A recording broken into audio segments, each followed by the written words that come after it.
നമസ്കാരം. സത്യാന്വേഷികളായ A temple of thoughts എന്ന YouTube സംഗമത്തിൽ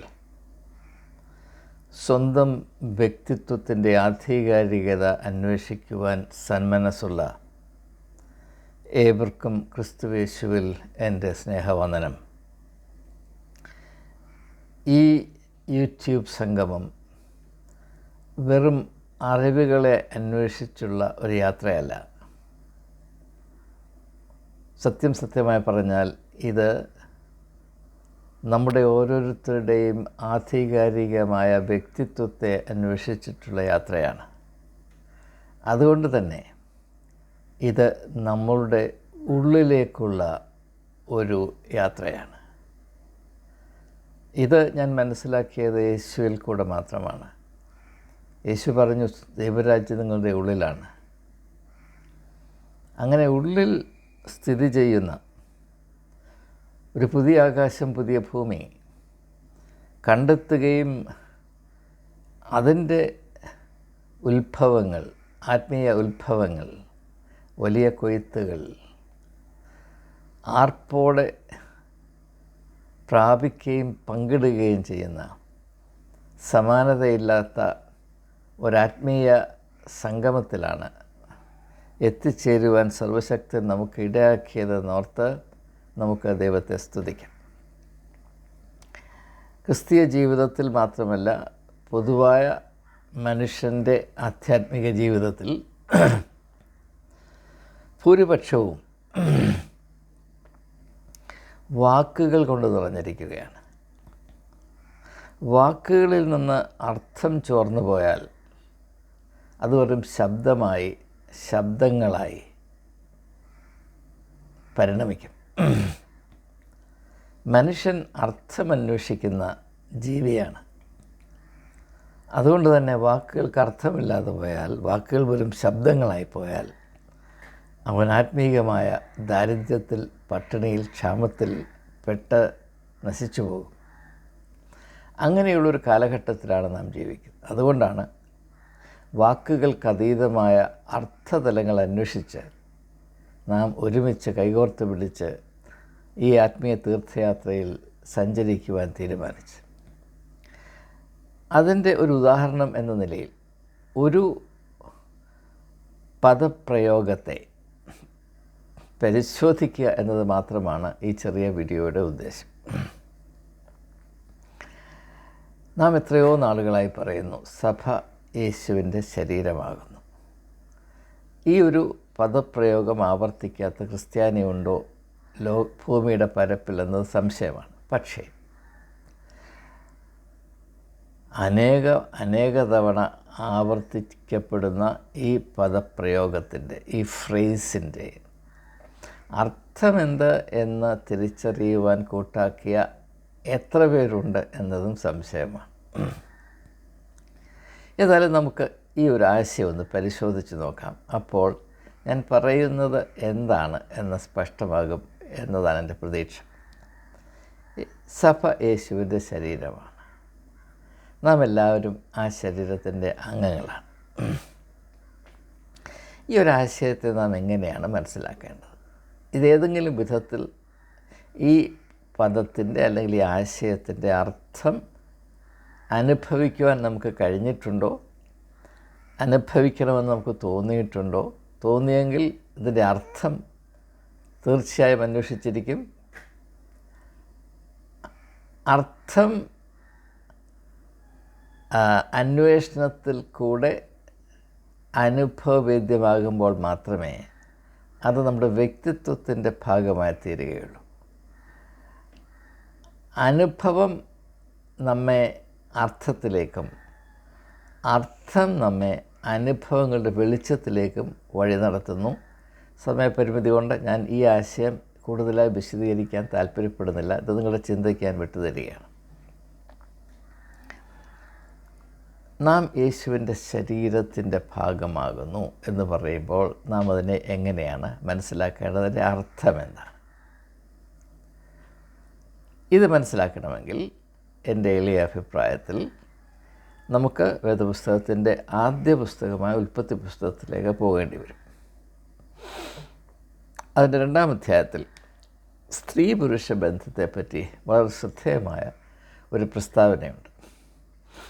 അതുകൊണ്ട് പുരുഷൻ അപ്പനെയും അമ്മയെയും വിട്ട് അവൻ്റെ ഭാര്യയോട് പറ്റിച്ചേരും, അവർ ഇരുവരും ഒരു ശരീരമാകും. ഇത് നാം വളരെ വളരെ വ്യക്തമായി നമ്മുടെ മനസ്സിൽ കുറിച്ച് വച്ചിട്ട്, ഇതും യേശുവിൻ്റെ ശരീരത്തിൻ്റെ ഭാഗങ്ങളാണ് നാം എന്ന ആശയവും തമ്മിലുള്ള പൊരുത്തം അന്വേഷിക്കുമ്പോൾ ഈ ആത്മീകമായ മർമ്മം കൂടുതൽ സ്പഷ്ടമായി നമുക്ക് വെളിപ്പെട്ട് വരും എന്നതാണ് എല്ലാവരോടും എനിക്ക് പങ്കിടുവാനുള്ള ഒരു അറിവ്. അപ്പോൾ പുരുഷനും സ്ത്രീയും ഒരു ശരീരമാകും, നാമും യേശുവും ഒരു ശരീരമായിത്തീരും. യേശു തലയായും സഭ, വിശ്വാസികളടങ്ങുന്ന സഭ ശരീരമായും, അങ്ങനെ യേശുവിൽ കൂടെ നാം ഒരു ശരീരമായിത്തീരും. പുരുഷനും സ്ത്രീയും ഒരു ശരീരമാകും, അത് ഡയറക്റ്റ് ആൻഡ് ഇമ്മീഡിയറ്റ്. എന്നാൽ വിശ്വാസത്തിൽ, ആത്മീയ ജീവിതത്തിൽ ലിംഗഭേദമന്യേ നാം ഒരു ശരീരമായിത്തീരും. എന്നാൽ യേശു എന്ന തല, ജീസസ് ആസ് ദ ഹെഡ്, അതിൽ കൂടെ നാം ഒന്നായിത്തീരും. ഇത് മനസ്സിൽ വെച്ചുകൊണ്ടാണ്, അല്ലെങ്കിൽ ഇതിനെ കുറച്ചുകൂടെ സ്പഷ്ടമായി സൂചിപ്പിച്ചുകൊണ്ടാണ് യോഹന്നാൻ്റെ സുവിശേഷം 15-ാം അധ്യായത്തിൻ്റെ 1 മുതൽ 7-8 വരെയുള്ള വാക്യങ്ങളിൽ ഞാൻ മുന്തിരിവള്ളിയും നിങ്ങൾ കൊമ്പുകളുമാകുന്നു, എന്നിൽ വസിക്കുമ്പോൾ നിങ്ങൾ പരസ്പരം ഒന്നായിത്തീരുന്നു, നിങ്ങൾ പരസ്പരം വസിക്കുന്നു, തമ്മിൽ വസിക്കുന്നു. U abide with each other because you abide in me. അപ്പോൾ സ്ത്രീ പുരുഷ ബന്ധവും നമ്മുടെ ആത്മീയമായ ബന്ധവും തമ്മിലുള്ള വ്യത്യാസം എന്താണ്? സ്ത്രീ പുരുഷ ബന്ധത്തിൽ അത് ഡയറക്റ്റാണ്, ആത്മീയ ബന്ധത്തിൽ അത് ഇൻഡയറക്റ്റാണ്, അത് യേശുവിൽ കൂടെയാണ്. എന്നാൽ ഇത് പറയുമ്പോഴും അവഗണിക്കപ്പെടുന്ന മറ്റൊരു യാഥാർത്ഥ്യം വെളിപ്പെടുത്തേണ്ടി വരുന്നു. സ്ത്രീ പുരുഷ ബന്ധം ഡയറക്റ്റാണെന്ന് പറയുമ്പോഴും അതും യേശുവിൽ കൂടെ ആയിരിക്കണം. കാരണം ഒരു പുരുഷൻ യഥാർത്ഥത്തിൽ മനുഷ്യനായിത്തീരുന്നത്, ഒരു സ്ത്രീ യഥാർത്ഥത്തിൽ മനുഷ്യത്വം പ്രാപിക്കുന്നത് യേശുവിൽ കൂടെയാണ്, ദൈവത്തിൽ കൂടെയാണ്. മനുഷ്യത്വം എന്ന ആശയത്തിൻ്റെ ഉറവിടം ദൈവമാകയാൽ ദൈവത്തിൽ വസിച്ചിട്ടല്ലാതെ നമുക്ക് മനുഷ്യത്വത്തിൻ്റെ വെളിച്ചം പ്രാപിപ്പാനോ പ്രകടിപ്പിക്കുവാനോ സാധ്യമല്ല എന്നതാണ് ഏറ്റവും അടിസ്ഥാനപരമായ സത്യം. അതുകൊണ്ട് തന്നെ ഒരു സ്ത്രീയും പുരുഷനും ഒന്നായി തീരത്തക്കവണ്ണം, ഒരു ശരീരമായി തീരത്തക്കവണ്ണം താതാത്മ്യം പ്രാപിക്കണമെങ്കിൽ അവർക്ക് മനുഷ്യത്വം എന്ന് പറയുന്ന ആശയത്തിൽ തുല്യ പങ്കാളിത്തമുണ്ടെങ്കിൽ മാത്രമേ ഇത് സാധിക്കുകയുള്ളൂ. ആരെങ്കിലും നിങ്ങളൊരു ശരീരമാണ് എന്ന് പറഞ്ഞതിനകത്ത് ഒരർത്ഥവുമില്ല, അതിനുള്ള പശ്ചാത്തലവും അതിൻ്റെ അടിത്തറയുമില്ല എങ്കിൽ ഈ ഒരു അഭൗമമായ അവസ്ഥയിലേക്ക് പ്രവേശിക്കുവാൻ ആർക്കും കഴിയുകയില്ല. ഈ ലോകത്തിൽ ബഹുഭൂരിപക്ഷം പുരുഷന്മാരും സ്ത്രീകളും പരസ്പര വേഴ്ചയ്ക്ക് ശേഷം ഈ അവസ്ഥയുടെ 4 അയലത്തെത്തുവാൻ കഴിയാതെ വളരെ വളരെ ആടി ഉലഞ്ഞ് നട്ടം തിരിഞ്ഞ് സ്വയം ശപിച്ച് കഴിയുന്നവരാണ് എന്നാണ് യാഥാർത്ഥ്യം. വചനം വിഭാവന ചെയ്യുന്ന ഈ ഔന്നത്യമേറിയ അനുഗ്രഹിക്കപ്പെട്ട അവസ്ഥയിലേക്ക് പ്രവേശിക്കുവാൻ ഈ ലോകത്തിൽ ഭൂരിപക്ഷം ആളുകൾക്ക് കഴിയാത്തതിൻ്റെ കാര്യം അതിൻ്റെ അടിത്തറ പണിയുവാൻ ആരും കൂട്ടാക്കുന്നില്ല. അതിൻ്റെ അച്ചടക്കം എന്താണ് എന്ന് മനസ്സിലാക്കാനും കൂട്ടാക്കുന്നില്ല. ഞാൻ ആദ്യം സൂചിപ്പിച്ചതുപോലെ ഇങ്ങനെയുള്ള വലിയ അനുഭവങ്ങളും ആശയങ്ങളും വെറും ശബ്ദങ്ങളായി മാത്രം നാം ലഘൂകരിച്ച് അത് ചുരുക്കി വച്ചിരിക്കുന്നത് കൊണ്ട് ഇത് ഒരു കാതിൽ മാത്രം തങ്ങി നിൽക്കുന്നൊരു സാധ്യതയായിട്ട് നിലനിൽക്കുകയാണ്. ഇതിൽ നിന്ന് ഈ ഒരവസ്ഥ തിരിച്ചറിയുമ്പോഴെങ്കിലും ഇതിൽ നിന്ന് വ്യത്യാസം പ്രാപിപ്പാനും വിടുതൽ പ്രാപിപ്പാനും നമുക്ക് താല്പര്യമുണ്ടാകുകയും അതിന് ഉതകുന്ന സംഗതികളെ അന്വേഷിക്കുവാൻ നമുക്ക് ആവശ്യമുണ്ട് എന്നെങ്കിലും തോന്നുകയും ചെയ്യും എന്നാണ് ഞാൻ പ്രതീക്ഷിക്കുന്നത്. അപ്പോൾ ഈ ഒരു ബന്ധം, പരസ്പര ബന്ധത്തെ നിലനിർത്തുന്ന ഒരച്ചടക്കം ഉണ്ട് എന്ന് വേദപുസ്തകത്തിൻ്റെ ആദ്യം മുതൽ അവസാനം വരെ സൂചിപ്പിക്കുകയാണ്. പക്ഷേ ഇതിനെപ്പറ്റി വേണ്ടതുപോലെ വ്യക്തത പ്രാപിപ്പാൻ സഹായിക്കുന്ന ഒരു പരിശീലനം സഭയിൽ കൂടെയോ ഭവനങ്ങളിൽ കൂടെയോ വിദ്യാഭ്യാസത്തിൽ കൂടെയോ സാമൂഹികമായ മറ്റു പ്രസ്ഥാനങ്ങളിൽ കൂടെയോ ആർക്കും കഴിയുന്നില്ല എന്നത് വളരെ ദുഃഖകരമായ നിരാശാജനകമായ ഒരവസ്ഥയാണ്. അത് ലോകത്തെമ്പാടും നിലനിൽക്കുന്നു. അതിൻ്റെ കെടുതികൾ വളരെ അധികമായ വ്യക്തികൾ അനുഭവിക്കുന്നുവെങ്കിലും അതിനൊരു മാറ്റം വരത്തക്കവണ്ണം ഒരു ദൗത്യം ആവിഷ്കരിക്കുന്നതിൽ എല്ലാവരും വൈമനസ്യം കാട്ടുകയാണ്. അതുകൊണ്ട് നമ്മുടെ ഇടയിലെങ്കിലും ഇതിനെപ്പറ്റി ഒരു ബോധവൽക്കരണം ഉണ്ടാകേണ്ട അത്യാവശ്യമുണ്ട് എന്ന് നമുക്കറിയാം. ഈ വെളിച്ചം മറ്റുള്ളവരിലേക്ക് പകരുവാൻ നമുക്ക് കഴിഞ്ഞാൽ നമ്മുടെ സമൂഹത്തിന് കുറഞ്ഞപക്ഷം നാം സ്നേഹിക്കുന്ന തലമുറകൾക്ക് അനുഗ്രഹമായി തീരുമെന്നതിന് രണ്ട് പക്ഷമില്ല. അപ്പോൾ നമുക്ക് ഈ ആശയത്തിൻ്റെ കുറച്ചുകൂടെ സൂക്ഷ്മമായ തലങ്ങളിലേക്ക് ഇനിയും കടന്നു ചെല്ലാനുള്ള ഒരു പശ്ചാത്തലം നാം ഇതുവരെ ആർജിച്ചു കഴിഞ്ഞു എന്നാണ് ഞാൻ മനസ്സിലാക്കുന്നത്. സ്ത്രീ പുരുഷ ബന്ധം, യേശുവും സഭയുമായുള്ള ബന്ധം, അതിനെ യേശു അവതരിപ്പിക്കുന്ന ഒരു പ്രതീകാത്മകമായ ഭാഗം, അതായത് യോഹന്നാന്റെ സുവിശേഷം 15-ാം അധ്യായത്തിൻ്റെ ആദ്യ ഭാഗം, കൊമ്പ് മുന്തിരിവള്ളിയിൽ വസിക്കുന്നു, കൊമ്പുകൾ മുന്തിരിവള്ളിയിൽ വസിക്കുന്നു. അതുകൊണ്ട് കൊമ്പുകൾ പരസ്പരം ആത്മാർത്ഥ ബന്ധമുള്ളവരായി ഒരു ശരീരമായിത്തീരുന്നു.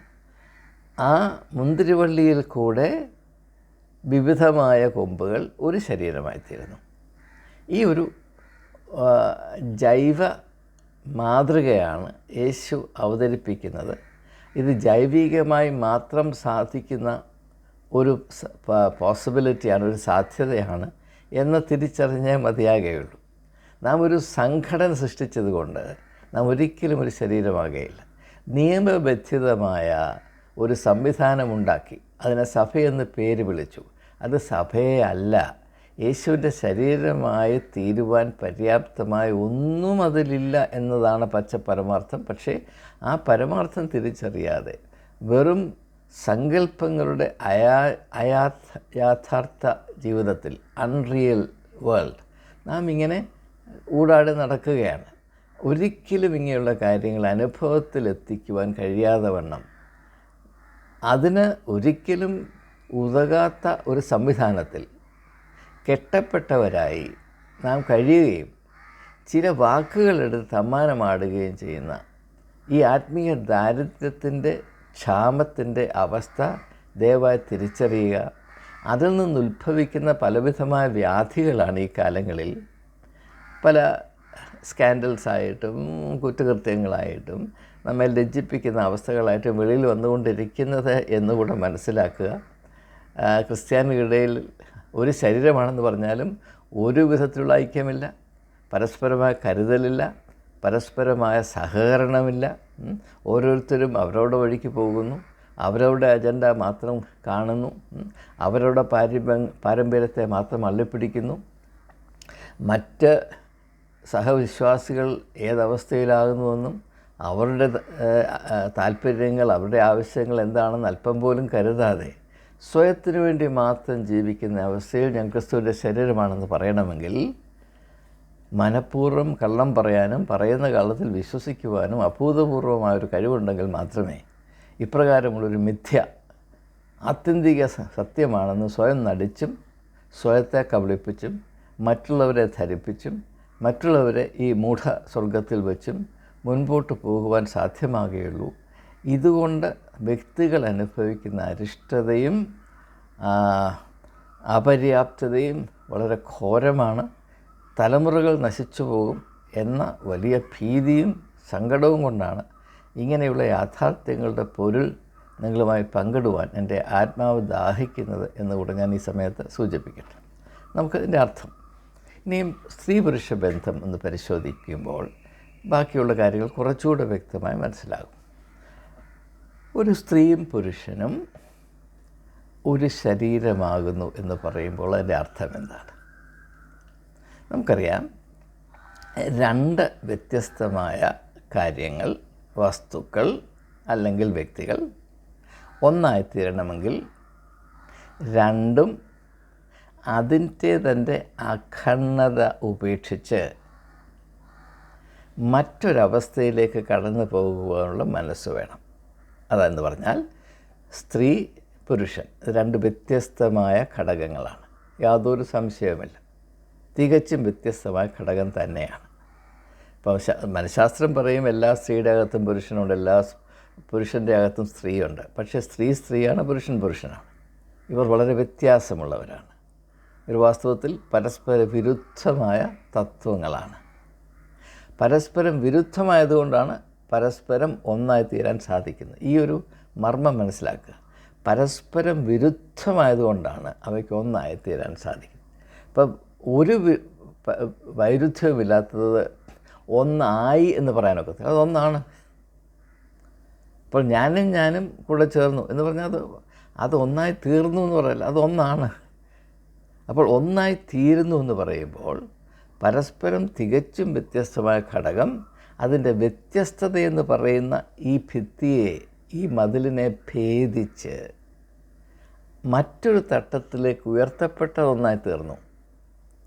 ഇപ്പോൾ ഞാനൊരു വ്യക്തിയായിരിക്കുമ്പോൾ ശാരീരികമായി എനിക്ക് എൻ്റേതായ പ്രയോറിറ്റീസും എൻ്റേതായ താല്പര്യങ്ങളും എൻ്റേതായ നിബന്ധനകളും നിർബന്ധങ്ങളും ഉണ്ടായിരിക്കും. അതുപോലെ തന്നെ എന്നോട് ചേർക്കപ്പെടുന്ന സ്ത്രീക്കുമുണ്ട്. അപ്പോൾ എൻ്റെ ഈ ശാരീരികമായ എന്ന് പറയുമ്പോൾ ബദ്ധിതമായ ഫ്ലഷ് ഓറിയൻറ്റഡ്, അതായത് വികാരങ്ങൾ, സെൻസേഷൻസ്, മാംസദാഹം തൊട്ട് നാം ആസ്വദിക്കുന്ന കാര്യങ്ങൾ, നമ്മുടേതായ പ്രത്യേകമായ താല്പര്യങ്ങൾ, എൻ്റേത് എന്ന ചിന്ത, ഇതെല്ലാം അതിൽ ഉൾപ്പെടുന്നതാണ്. ഫ്ലഷ് അല്ലെങ്കിൽ ശരീരമെന്ന് പറയുമ്പോൾ അതൊരു വലിയ ഒരു സാധ്യതകളുടെ വലിയ ഭണ്ഡാരമാണ് എന്ന് ഞാൻ പറയാതെ തന്നെ നിങ്ങൾക്കറിയാവുന്നതാണ്. അപ്പം ഞാൻ ഇതിൽ അള്ളിപ്പിടിച്ചു നിന്നുകൊണ്ട് ഒരു സ്ത്രീയുടെ കഴുത്തിൽ ഒരു താലി കെട്ടി എന്നതുകൊണ്ട് ഞാനൊരു ശരീരമാകേയില്ല, ആ സ്ത്രീയും ഞാനും ഒരു ശരീരമാകേയില്ല. പിന്നെയോ ഞാൻ ഇപ്പോഴായിരിക്കുന്ന ഈ ഞാനെന്ന അവസ്ഥ, അത് ഉൾക്കൊള്ളുന്ന പലവിധമായ പരിഗണനകൾ, അഭിരുചികൾ, ലക്ഷ്യങ്ങൾ, മുൻഗണനകൾ, ഇവയൊക്കെയും ഒന്ന് മാറ്റിവെച്ചിട്ട് ഞാൻ എന്നോട് തന്നെ മരിച്ചിട്ട്, ഡൈയിങ് ടു മൈ സെൽഫ്, ഞാൻ മറ്റൊരു വ്യക്തിയുടെ വ്യക്തിത്വവുമായി ഇണചേരുന്നു, ഒന്നായിത്തീരുന്നു. അതുപോലെ തന്നെ അത് സാധ്യമായി തീരണമെങ്കിൽ ഞാൻ ആരോടൊന്നായി തീരുവാൻ താല്പര്യപ്പെടുന്നുവോ, ഉദ്ദേശിക്കുന്നുവോ, ആഗ്രഹിക്കുന്നുവോ, ദാഹിക്കുന്നുവോ, ആ വ്യക്തിക്കും ഈ ഒരു കൃപയുണ്ടായിരിക്കണം, the good grace to deny herself. പക്ഷെ സംഭവിക്കുന്നത് എന്താണ്? പുരുഷൻ അവൻ്റെ ഗോളത്തിലും സ്ത്രീ അവളുടെ ഗോളത്തിലും നിന്നിട്ട് സൗകര്യമനുസരിച്ച് പരസ്പരം ഒരു ക്രയവിക്രയം നടത്തുന്നു. സഭ പറയുന്നു നിങ്ങൾ ഒരു ശരീരമായി തീർന്നു.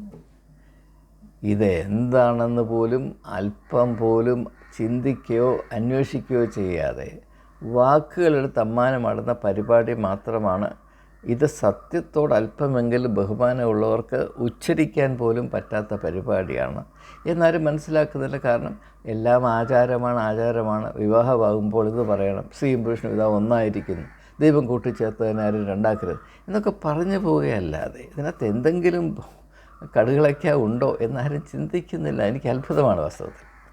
മനുഷ്യജീവിതം ദുരന്ത കഥകൾ കൊണ്ട് നിറഞ്ഞിരിക്കുമ്പോൾ, യാതന കൊണ്ട് ലോകത്തിലൊരു നരകമുണ്ടെങ്കിൽ അത് വിവാഹ ജീവിതമാണ് എന്ന് മനസ്സിലാക്കണം. ഇങ്ങനെ രണ്ട് ധ്രുവങ്ങളായി മാത്രം നിൽക്കാൻ താല്പര്യമുള്ള വ്യക്തികൾ സഹവസിക്കേണ്ടി വരുന്ന ഗതികേട്, അതാണ് നരകം, യാതൊരു സംശയവും വേണ്ട. എന്നാൽ സ്ത്രീയും പുരുഷനും ഒന്നായിത്തീരുമ്പോൾ, വേദപുസ്തകം വിഭാവന ചെയ്യുന്നത് പോലെ ഒരു ശരീരമായി തീരുമ്പോൾ, ഈ ലോകത്തിലെ സ്വർഗം അതാണ്. സ്വർഗവും നരകവും ഉണ്ട് എന്നതിൻ്റെ തെളിവ് സ്ത്രീ പുരുഷ ബന്ധം തന്നെയാണ്. എന്നാൽ അതൊരു സ്വർഗമായി പരിണമിക്കത്തക്കവണ്ണം അതിൻ്റേതായ ഒരു അച്ചടക്കമുണ്ട്, അത് മനസ്സിലാക്കുക. ആ അച്ചടക്കം നമ്മോട് ആവശ്യപ്പെടുന്നത് എന്താണ്? പുരുഷനായ നീ ഇന്നുവരെ വളർന്നു വന്നതും സ്വയം രൂപീകരിക്കപ്പെട്ടതുമായ നീ വച്ചു പുലർത്തുന്ന വിവിധമായ താല്പര്യങ്ങളുടെയും മുൻഗണനകളുടെയും അഭിരുചികളുടെയും ആകത്തുക അതിനോട് മരിച്ചിട്ട് നിനക്കായി ദൈവം കരുതിയിട്ടുള്ള ഈ സ്ത്രീയോട് ഒന്നായി ചേരുക. അവളോടും ദൈവം പറയുന്നത്, നീ വ്യത്യസ്തമായ വ്യക്തിത്വം, അതിലടങ്ങിയിരിക്കുന്ന താല്പര്യങ്ങൾ, അതിൻ്റേതായ പ്രവണതകൾ, അഭിരുചികൾ, അവയൊക്കെയും ഉപേക്ഷിച്ചിട്ട് നിനക്ക് ദാനമായി ലഭിക്കുന്ന ഈ പുരുഷനോട് ഒന്നായിത്തീരുക. അങ്ങനെ മാത്രമേ സ്ത്രീയും പുരുഷനും ഒരു ശരീരമാകുകയുള്ളൂ. ഇത് വ്യക്തമായി എന്ന് ഞാൻ കരുതുകയാണ്. എങ്കിൽ ഇനിയും സഭ എങ്ങനെ യേശുവിൻ്റെ ശരീരമാകുന്നു എന്ന് നമുക്ക് ചിന്തിക്കാൻ സാധിക്കും. ഇതൊക്കെയും അത്ഭുത മർമ്മങ്ങളാണ്, മിസ്റ്ററി. പൗലോസ് അപ്പോസ്തലൻ്റെ ഭാഷയിൽ പറഞ്ഞാൽ ഇത് ഒരു അത്ഭുത മർമ്മമാണ്. സ്ത്രീ പുരുഷ ബന്ധത്തെപ്പറ്റി പൗലോസ് അപ്പോസ്തലൻ എന്താണ് പറയുന്നത്? ഇത് ഒരു അത്ഭുത മർമ്മമാണ്. എഫേസ്യർക്ക് എഴുതിയ ലേഖനത്തിൽ 5-ാം അധ്യായത്തിലാണെന്ന് എൻ്റെ ഓർമ്മ, 37-ാം വാക്യമാണ് എന്ന് തോന്നുന്നു. ഇതൊരു അത്ഭുത മർമ്മമാണ്. അപ്പോൾ ആ ഒരു അച്ചടക്കത്തിൽ നമുക്കിത് മനസ്സിലാക്കാം. നാം യേശുവിൻ്റെ ശരീരത്തിൻ്റെ ഭാഗങ്ങളാണ്. എങ്കിൽ സഭ യേശുവിൻ്റെ ശരീരമാണെന്ന് പറയുമ്പോൾ അതുകൊണ്ട് എന്താണ് ഉദ്ദേശിക്കുന്നത്? എപ്രകാരം സ്ത്രീ പുരുഷ ബന്ധത്തിൽ അവർ ഒന്നായിത്തീരേണ്ടതിന് അവരുടെ വ്യത്യസ്തങ്ങളായ വ്യക്തിത്വങ്ങളിലോട് മരിച്ചിട്ട് ഒരു പുതിയ അനുഭവത്തിലേക്ക് പ്രവേശിക്കുവാൻ അവർ തങ്ങളെ തന്നെ സമർപ്പിക്കുന്നുവോ? Dying to oneself, the man and the woman abandon themselves to be entering a new state, a new shared identity, a shared being.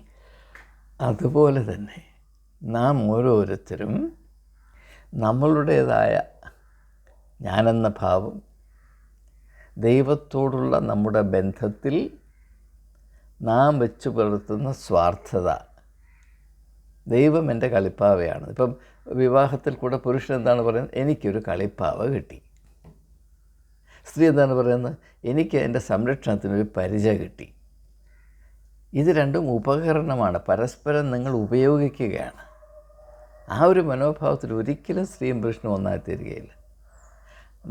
വ്യക്തികൾ ഉപകരണങ്ങളല്ല എന്നും ദൈവം നൽകുന്ന വലിയ അനുഭൂതികളാണെന്നും അത് പ്രാപിക്കുന്നതിന് വേണ്ടി എൻ്റെ എല്ലാം ത്യാഗം ചെയ്യുന്നത് എനിക്ക് ബുദ്ധിയാണ്, അതാണ് ബുദ്ധി എന്ന തിരിച്ചറിവിൽ മാത്രമേ ഒരു ശരീരമായി തീരാൻ സാധ്യമാകുകയുള്ളൂ. സ്ത്രീയും പുരുഷനും പരസ്പരം ലാഭം നൽകുന്ന ഉപകരണങ്ങളായി ഉപയോഗിച്ചാൽ നിങ്ങൾക്കറിയാവുന്ന അവസ്ഥ എന്താണ്. അതുപോലെ തന്നെ ഒരു വിശ്വാസി യേശുവിനോടുള്ള ബന്ധത്തിൽ യേശുവിനെ ഒരു ഉപകരണമായി ഉപയോഗിച്ചാലോ? അങ്ങനെ യേശുവിനെ ഉപകരണമായി ഉപയോഗിക്കുന്ന 1000, 10,000, ലക്ഷം, 10 ലക്ഷം ആളുകൾ ഒരുമിച്ച് കൂടിയിരുന്നാൽ അത് യേശുവിൻ്റെ ശരീരമാകുമെന്ന് നിങ്ങൾ കരുതുന്നുണ്ടോ? ഒരു കാലത്തും സാധ്യമല്ല.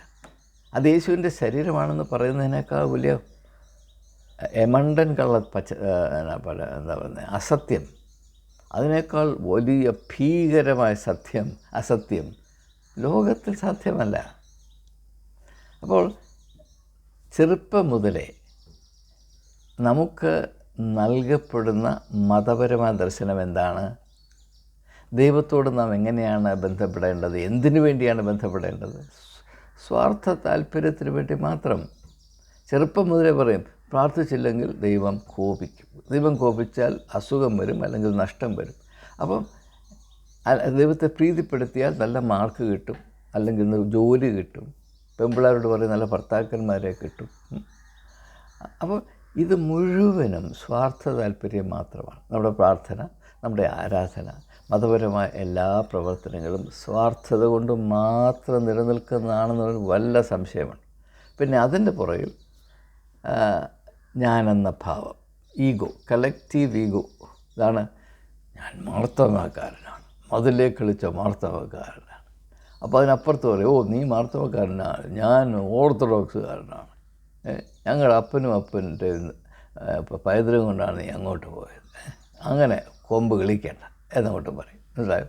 അവിടെ എല്ലാം മേളിൽ ഇരുന്നുകൊണ്ട് വേറൊരുത്തും ചിരിക്കും, ഞാൻ കത്തോലിക്കനാണ് എന്ന് ഇതാണ് പരിപാടി. എന്നിട്ട് പറയും ഞങ്ങളെല്ലാം യേശുവിൻ്റെ ശരീരമാണെന്ന് പറയും. ഈ പച്ചക്കള്ളം ആവർത്തിക്കുന്നത് ദയവായി നിർത്തുക. സത്യമെന്നൊരു കാര്യമുണ്ട് എന്ന് ജീവിതത്തിൽ ഒരിക്കലെങ്കിലും വിശ്വസിക്കുക. സഭ യേശുവിൻ്റെ ശരീരമാണ്, ആകണം. അങ്ങനെ മാത്രമേ ഒരു വിശ്വാസ സമൂഹം ഒരു സഭയായി തീരുകയുള്ളൂ. ഇത് ആത്യന്തികമായ സത്യമാണ്. പക്ഷേ നാം യഥാർത്ഥത്തിൽ സഭയാണോ? ഞായറാഴ്ച തോറും നമ്മൾ പള്ളിയിൽ പറയുന്നില്ലേ, ഞാൻ ഏകവും സർവ്വലൗകികവുമായ യേശുവിൻ്റെ സഭയിൽ വിശ്വസിക്കുന്നു, the one holy Catholic church. അങ്ങനൊരു കാര്യമുണ്ടോ? ഉണ്ടെന്ന് നമ്മൾ വിചാരിക്കുന്നുണ്ടോ? ഏതെങ്കിലും സഭ അത് വിശ്വസിക്കാൻ നിങ്ങളെ സമ്മതിക്കുമോ? അങ്ങനെ സമ്മതിക്കാത്ത സഭയാണ് നിങ്ങളെ കൊണ്ട് ഉരുവിടിക്കുന്നത്. അങ്ങനൊരു one holy Catholic and apostolic church അത് ഞാൻ വിശ്വസിക്കുന്നു. എന്താണ് പറയുന്നത്? കള്ളം പറയുന്നതിൻ്റെ ഒരു ലിമിറ്റ് വേണ്ടേ? അതുകൊണ്ട് ദയവായി മനസ്സിലാക്കുക, സഭ യേശുവിൻ്റെ ശരീരമാകുന്നു എന്നത് ഇറ്റ്സ് ആൻ ഇൻസ്പയർഡ് ട്രൂത്ത്. ഇത് ദൈവീകമായ സത്യമാണ്. പക്ഷേ ആ അനുഭവത്തിലേക്ക് നമുക്ക് പ്രവേശിക്കാൻ കഴിയണമെങ്കിൽ പൗലോസ് അപ്പോസ്തലൻ ഗലാത്യർക്ക് ലേഖനം എഴുതുമ്പോൾ പറയുന്നത് പോലെ, ഞാൻ എന്നോട് മരിച്ചിരിക്കുന്നു, I am dead to myself. അതുകൊണ്ട് ഇനി ജീവിക്കുന്നത് ഞാനല്ല, എന്നിൽ ജീവിക്കുന്ന ക്രിസ്തു അത്രേ. അങ്ങനെ ഓരോ വ്യക്തിയും പറയുമ്പോൾ, അല്ലെങ്കിൽ സത്യസന്ധമായി അങ്ങനെ സാക്ഷ്യപ്പെടുത്തത്തക്ക ഒരവസ്ഥയിലേക്ക് ഓരോ വിശ്വാസിയും കടന്നു വരുമ്പോൾ, അങ്ങനെ സ്വയത്തോട് മരിച്ച യേശുവിനോട് ഒരേ ആത്മാവായി തീരുന്ന വ്യക്തികൾ യേശുവാകുന്ന മുന്തിരിവള്ളിയിൽ കൂടെ പരസ്പരമായ ബന്ധം പാലിക്കുന്ന കൊമ്പുകളായി ഈ മുന്തിരിവള്ളിയിൽ വസിക്കുന്ന ആ ഐകമത്യത്തിൻ്റെയും ഒരുമയുടെയും അവസ്ഥയിൽ നാം യേശുവിൻ്റെ ശരീരമാകുന്ന സഭയുടെ അംഗങ്ങളാകുന്നു. അല്ലാത്തിടത്തോളം കാലം ഇത് വെറും ശബ്ദം മാത്രമാണ്. അങ്ങനെ സ്വയത്തോട് മരിച്ചിട്ട് യേശുവിനോട് താതാത്മ്യം പ്രാപിച്ച് അങ്ങനെ ആ അവസ്ഥയിൽ പരസ്പര ബന്ധം പുലർത്തുന്നത് കൊണ്ട്, മുന്തിരിവള്ളിയിൽ വസിക്കുന്നത് കൊണ്ട് കൊമ്പുകൾ പ്രകാരം പരസ്പരം ഒന്നായിത്തീരുന്നുവോ, അതുപോലെ തന്നെ നാമും സ്വയത്തോട് മരിച്ചിട്ട് യേശുവിൽ ഒന്നായിത്തീരുന്നത് കൊണ്ട് പരസ്പരം ഒന്നായിത്തീരുന്ന ആ അവസ്ഥ പ്രാപിക്കുന്ന ഒരു സാഹചര്യത്തിൽ മാത്രമേ സഭയെന്ന് പറയുന്ന ആശയം ആത്മീകമായി സത്യമായി യാഥാർത്ഥ്യമാകുകയുള്ളൂ. അങ്ങനെ ഒരു സഭ ഈ ഭൂമിയുടെ പരപ്പിലില്ല എന്നതാണ് എൻ്റെ ആത്യന്തികമായ വിശ്വാസം. അതുകൊണ്ട് ഒരു സഭയുടെ അംഗമാകാനുള്ള ഭാഗ്യം നിങ്ങൾക്കോ എനിക്കോ ഇല്ല. യേശുവിൻ്റെ പേരിൽ സ്ഥാപിക്കപ്പെട്ട അങ്ങനെ നടത്തിക്കൊണ്ടുവരുന്ന സംവിധാനങ്ങളുടെ അല്ലെങ്കിൽ സ്ഥാപനങ്ങളുടെ അംഗങ്ങളാണ്. അവിടെ മാസവരി കൊടുക്കാനുള്ളതൊക്കെ കൊടുത്താൽ നിങ്ങൾക്കവിടെ നിൽക്കാം, ശവം കുഴിച്ചിടാനുള്ള ഒരവകാശം നിലനിർത്താം. എന്നതിനപ്പുറത്ത് നിങ്ങൾക്കാർക്കെങ്കിലും ദൈവസന്നിധിയിൽ സത്യമായി പറയാമോ? ഞാൻ ആരെയും വെല്ലുവിളിക്കാറില്ല, പക്ഷേ ഞാൻ ചെയ്യാൻ പോകുകയാണ്. ഞാൻ നിങ്ങളെ വെല്ലുവിളിക്കുന്നു. നിങ്ങൾ യേശുവിൻ്റെ ശരീരമെന്ന് അവകാശപ്പെടാവുന്ന ഒരു സഭയുടെ അംഗത്വമുള്ളവരാണ് എന്ന് നെഞ്ചത്ത് കൈവച്ച് നിങ്ങൾക്ക് പറയാമോ? ഞാൻ പറയുന്ന ആശയം നിങ്ങൾക്ക് മനസ്സിലായെങ്കിൽ ആ ഒരു അനുഗ്രഹിക്കപ്പെട്ട ഭാഗ്യമേറിയ അവസ്ഥയിലേക്ക് പ്രവേശിക്കുവാൻ ആർക്കെങ്കിലും കേരളത്തിലോ ഭാരതത്തിലോ ലോകത്ത് എവിടെയെങ്കിലും അവകാശമുണ്ടോ? അങ്ങനെ ഒരു സാധ്യതയുണ്ടോ? നാം ആ ഒരു ഐഡിയൽ വിഷൻ, ആദർശപൂർണമായ ദർശനത്തിൽ നിന്ന് ദൂരീകരിക്കപ്പെട്ടിട്ട് എത്രയോ നാളായി നാം എത്രയോ ദൂരത്തിൽ വസിക്കുന്നു. അത് നമ്മുടെ സ്വപ്നത്തിൽ എവിടെയോ കിടക്കുകയാണ്. അതൊരിക്കൽ പോലും അനുഭവിക്കാനുള്ള ഭാഗ്യം നിങ്ങൾക്ക് ഉണ്ടായിട്ടില്ല. സത്യം, യാതൊരു സംശയവും വേണ്ട. അപ്പോൾ അതുകൊണ്ട് നാം എപ്പോഴും ചിന്തിക്കാതെ ഉപയോഗിക്കുന്ന പദപ്രയോഗങ്ങളിൽ അതിൻ്റെ പുറകിൽ ആശയങ്ങളുടെ ഒരു വലിയ ചരിത്രമുണ്ട് എന്ന് മനസ്സിലാക്കുക. ആ ആശയങ്ങളും അനുഭവങ്ങളും വാക്കുകളിൽ നിന്ന് ഒഴിച്ചു മാറ്റിക്കളഞ്ഞാൽ പിന്നെ അവശേഷിക്കുന്ന ശബ്ദങ്ങൾ മാത്രമാണ്.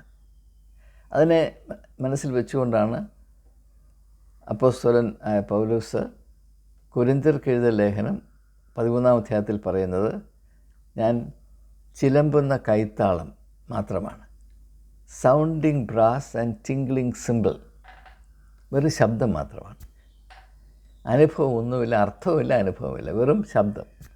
ചിലമ്പുന്ന കൈത്താളം മാത്രം. അതിങ്ങനെ കൊട്ടിക്കൊണ്ടിരിക്കും. Sounding brass and tinkling cymbal. അപ്പം സഭ എന്താണ്? ഈ കൈകൊട്ടി ഇരിപ്പാണ്, ചിലമ്പുന്ന കൈത്താളമാണ്. ഞായറാഴ്ച പോകുന്നു, കൈത്താളമാണ്. ഇതിനപ്പുറത്ത് ഒന്നുമില്ല സാറേ, ദയവായി മനസ്സിലാക്കുക. അപ്പോൾ സ്ത്രീ പുരുഷ ബന്ധത്തിൽ വന്ന അധപ്പതനം 2 ധ്രുവങ്ങൾ 4 ഭിത്തിക്കുള്ളിൽ കഴിയുന്നു. അത് ഒരു ശരീരമാണെന്ന് പറഞ്ഞ് സഭ കള്ളം പറയുന്നു. അതുപോലെ തന്നെ വിശ്വാസികൾ യേശുവിൽ കൂടെ ഒന്നായി തീർന്നവൻ്റെ ശരീരമായി അങ്ങനെ ഒരു സഭ സ്ഥാപിക്കപ്പെട്ടുവെന്നും ആ സഭയുടെ മിസ്റ്റിക്കൽ ബോഡി എന്നൊക്കെ പറഞ്ഞു കളയും. അതിൻ്റെ അംഗങ്ങളാകുന്നതുകൊണ്ട് നമ്മൾ പരസ്പരം ഒന്നാകുന്നൊക്കെ പറഞ്ഞു കളയും. ഏതെങ്കിലും ഒരവസരത്തിൽ ചത്തുപോകുന്നതിന് മുൻപ് അങ്ങനെ ഒരു അനുഭവം വിദൂരമായി കണ്ണുകൊണ്ടൊന്ന് കാണാൻ പോലും ആർക്കും സാധിക്കുന്നില്ല. ഈ ഒരു ദുരവസ്ഥ തിരിച്ചറിഞ്ഞിട്ട് ഇതല്ല ദൈവം വിഭാവന ചെയ്ത സഭയെന്ന് ദയവായി തിരിച്ചറിയുക. എന്നാലെങ്കിലും അതിൽ കൂടെ ഉടലെടുക്കുന്ന ഈ ഒരു അസ്വസ്ഥത, ഹോളി അൺറെസ്റ്റ് എന്നാണ് ഞാൻ പറയുന്നത്, അതുകൊണ്ടെങ്കിലും നാം ഇപ്പോഴായിരിക്കുന്ന ഈ ചീഞ്ഞലഞ്ഞ അവസ്ഥയിൽ നിന്ന് ഒന്ന് എഴുന്നേറ്റിട്ട് സാധ്യമാകുന്ന ആത്മീയ അനുഗ്രഹിക്കപ്പെട്ട അവസ്ഥയിലേക്ക് കടന്നു ചെല്ലുവാൻ ഉള്ളിലൊരു പ്രേരണയും അങ്ങനെ സാധ്യമാകുമെന്നൊരു വിശ്വാസവും ജനിക്കട്ടെ എന്ന ഒരേ ഉദ്ദേശത്തിലാണ് ചിന്തകൾ നിങ്ങളുമായി പങ്കിടുന്നത്. അതുകൊണ്ട് ഇനിയും ആരെങ്കിലും സഭ യേശുവിൻ്റെ ശരീരമാണ് എന്ന് നിങ്ങളിരിക്കെ നിങ്ങളുടെ ചെവിവട്ടത്തിൽ പറഞ്ഞാൽ നിങ്ങൾ ചെയ്യേണ്ടത്, അവൾ പറയണം, അച്ചോ തിരുമേനി ഇതിൻ്റെ അർത്ഥമൊന്ന് പറഞ്ഞ് മനസ്സിലാക്കിക്കേ. അതേത് തരത്തിൽ ഞങ്ങളുടെ അനുഭവമാകത്തക്കവണ്ണം നിങ്ങൾ നടത്തുന്ന ഈ സഭ ഉതകുന്നതാണ് എന്നുകൂടെ ഒന്ന് പറഞ്ഞ് മനസ്സിലാക്കി എന്ന് പറയുമ്പോൾ, എന്നൊന്ന് പറഞ്ഞാൽ പിന്നെ ഈ പദപ്രയോഗം ആവർത്തിക്കപ്പെടുകയില്ല. സത്യം സത്യം സത്യം. ഒന്ന് പരീക്ഷിച്ച് നോക്കിയാൽ ഞാൻ പറഞ്ഞതാണ് ഇതിനകത്തെ ഗുട്ടൻസ് എന്ന് നിങ്ങൾക്ക് പിടികിട്ടും. അല്ലാത്തിടത്തോളം കാലം ഈ പഴയ ന്യൂസ് പേപ്പർ റീസൈക്കിൾ ചെയ്യുന്നത് പോലെ ഇങ്ങനെയുള്ള പദങ്ങൾ റീസൈക്കിൾ ചെയ്തുകൊണ്ടിരിക്കും. ഇതുകൊണ്ട് ആർക്കും ഒരു പ്രയോജനവുമില്ല.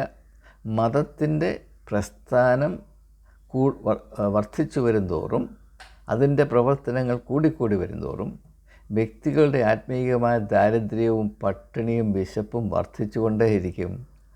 അവർ വിശന്ന് വിശന്ന് വിശന്ന് മരിച്ചു പോകും. ആ മരണത്തിൻ്റെ നിഴൽ എല്ലാ വിശ്വാസികളുടെയും വ്യക്തിത്വത്തിൽ നന്നേ പ്രകടമാണ്. അതുകൊണ്ടാണ് നിങ്ങൾക്ക് ജീവനുണ്ടാകുവാനും സമൃദ്ധമായ ജീവനുണ്ടാകുവാനും അത്രേ ഞാൻ വന്നത് എന്ന് യേശു പറഞ്ഞു. ആ വലിയ ആത്മീയമായ സാധ്യത നമ്മുടെ സാക്ഷാത്കരിക്കപ്പെടട്ടെ എന്ന പ്രാർത്ഥനയോടെ വാക്കുകൾ നിങ്ങളുടെ തുടർന്നുള്ള ചിന്തയ്ക്കായി സമർപ്പിക്കുന്നു.